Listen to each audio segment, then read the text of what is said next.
ધોરણ 6 જ્યાં ગણિતના અસાઇનમેન્ટમાં આપણે છેલ્લે ખાલી જગ્યાઓ જોઈ હતી ત્યાંથી આગળ આપણે જોઈશું હવે પ્રશ્ન 2 માગ્યા મુજબ કરો. એના 3 પ્રશ્નો પૂછ્યા છે, ટોટલ 6 ગુણના. તો પ્રકરણ 7માં જોઈએ. નીચે આપેલ આકૃતિઓમાં રેખાંકિત ભાગ કયો અપૂર્ણાંક દર્શાવે છે તે લખો. તો આમાં આપણે મિત્રો કુલ ખાના ગણી લઈશું. 1, 2, 3, 4, 5, 6, 7 અને 8. કુલ ખાના કેટલા છે? 8.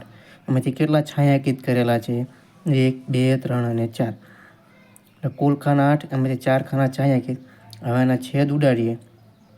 4 એકુ 4, 4 દુ 8. 4 4 છે એટલે વધ્યા કેટલા? 1/2. કેટલા વધ્યા? 1/2. તો આનો જવાબ હશે 1/2 પણ લખી શકાય અને 4/8 પણ લખી શકાય. એ રીતે બીજામાં જોઈએ. 1, 2, 3, 4, 5, 6, 7, 8, 9 અને 10. કુલ ખાના કેટલા? 10. એમાંથી 1, 2, 3, 4 ને 5 ખાના છાંયાંકિત કરેલા. 5ના છેદમાં 10. આમાં જોઈએ 1, 2, 3, 4, 5, 6, 7, 8, 9, 10, 11 ને 12. કુલ ખાના કેટલા છે? 12. એમાં છાંયાંકિત કરેલા 1, 2, 3, 4, 5 અને 6. 6ના છેદમાં 12. ત્યાર પછી આમાં જોઈએ 1, 2, 3, 4, 5, 6, 7, 8 ને 9. કુલ ખાના 9 છે, જેમાં છાંયાંકિત કરેલા 1 નથી કર્યો એટલે 8 કરેલા છે. ત્યાર પછી આ આકૃતિમાં જોઈએ કુલ ખાના ગણી લઈએ. 1, 2, 3, 4, 5, 6, 7, 8, 9, 10, 11 ને 12. કુલ ખાના કેટલા છે? 12. એમાં છાંયાંકિત કરેલા જોઈએ 1, 2, 3, 4, 5 અને 6. 6ના છેદમાં 12. આમાં જોઈએ કુલ ખાના 1, 2, 3, 4, 5, 6, 7, 8, 9, 10, 11, 12, 13, 14 ને 15. કુલ ખાના 15. એમાં છાંયાંકિત કરેલા 1, 2, 3, 4, 5, 6, 7 અને 8. 8ના છેદમાં 15. આમાં જોઈએ કુલ કેટલા બને છે? 1, 2, 3, 4, 5, 6, 7, 8, 9, 10, 11, 12, 13, 14, 15 ને 16.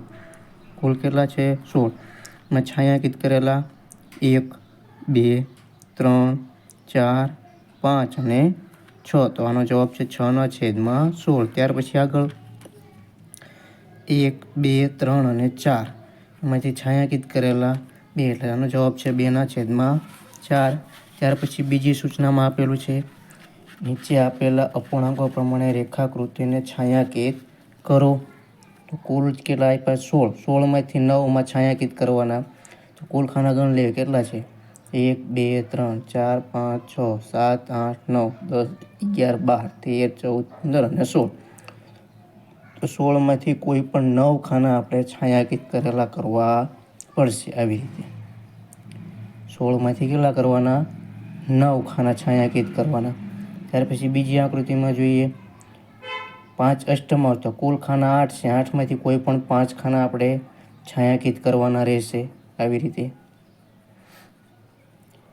પરીક્ષામાં પણ આવી રીતે પેન્સિલથી છાંયાંકિત કરી લેવાના. ત્યાર પછી કુલ ખાના 14. 14માંથી 11. 1, 2, 3, 4, 5, 6, 7, 8, 9, 10, 11, 12, 13 ને 14. ટોટલ 11 ખાના આપણે છાંયાંકિત કરવાના રહેશે. આવી રીતે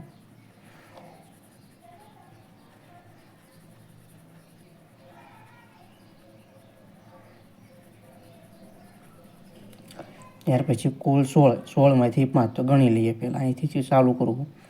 1, 2, 3, 4, 5, 6, 7, 8, 9, 10, 11, 12, 13, 14, 15 અને 16. કોઈ પણ 5માં 1, 2, 3, 4 અને 5. તો એટલા સુધીના આપણે છાંયાંકિત કરી નાખવાના. કોઈ પણ 5 ખાનામાંથી લઈ લેવાના. બાજુના કરો કે એક મૂકીને એક કરો તો પણ ચાલે. ત્યાર પછી 5 નંબરની આકૃતિમાં કુલ 11. 11માંથી 5. 1, 2, 3, 4, 5, 6, 7, 8, 9, 10 ને 11માંથી 5. નીચે 5 આપેલા 5એ 5 લઈ લઈએ.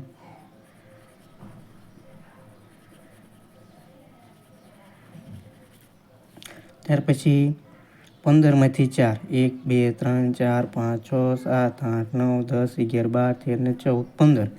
15માંથી કોઈ પણ 4 ખાના 1, 2,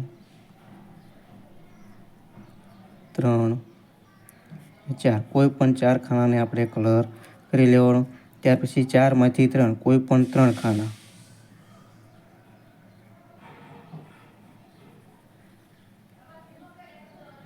આવી રીતે આપણે કલર કામ કરી લેવાનું. પરીક્ષામાં છાંયાંકિત કરી નાખવાના. ત્યાર પછી આગળ જોઈએ 9માંથી 4 તો 9 ખાના છે, એમાંથી કોઈ પણ 4 ખાનામાં 1, 2, 3 એક આ લઈ લો એટલે 4 થઈ ગયા.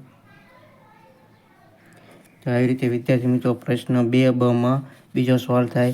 ત્યાર પછી આગળ જઈએ પ્રશ્ન 3 અશુદ્ધ અપૂર્ણાંકમાં દર્શાવો, જેની ગણતરી સાથે આપણે કરતા જઈશું. તેમાં પહેલું આપ્યું છે 4.2 સપ્તમાંશ. તો નીચે જે છેદ આપેલો છે એને એમ નામ લખવાનું, એને કંઈ કરવાનું નથી. હવે આ છેદ અને સાઈડમાં સંખ્યા રહે એટલે ક્રોસમાં ગુણાકાર. 7 ચોકું 28. એક સેમ્પલ આપું 7 ચોકું 28 કેટલા થયા 28. એમાં ઉપર જેની સંખ્યા એને એડ કરી દેવાની. 28 + 2 કેટલા થઈ ગયા 30. તો આનો જવાબ આવશે 30/7. બીજી સંખ્યા છે 5.29 અને ફેરવીએ તો 9 ના 9, 9 × 5 = 45 ને 2 = 47.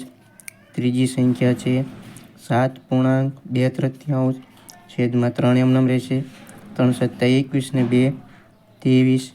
4 નંબરમાં જોઈએ સંખ્યા છે 5.1 6 ના 6 એમનામ રહેશે. 6 × 30 ને 1 = 31. પાંચમામાં જોઈએ 9.1 છેદમાં 8 એમનામ રહેશે. 8 ના 72 ને 1 = 73. પછી 6 નંબરમાં જોઈએ 3.1 5 એમનામ, 5 × 15, 15 ને 1 = 16. 7 નંબરમાં જોઈએ 6.3 એમાં છે 8 એમનામ, 8 × 48, 48 ને 3 = 51. ત્યાર પછી 8 નંબરમાં જોઈએ 5.3 સપ્તમાંશ. તો છેદમાં 7 એમનામ રહેશે. 7 × 35, 35 ને 3 = 38.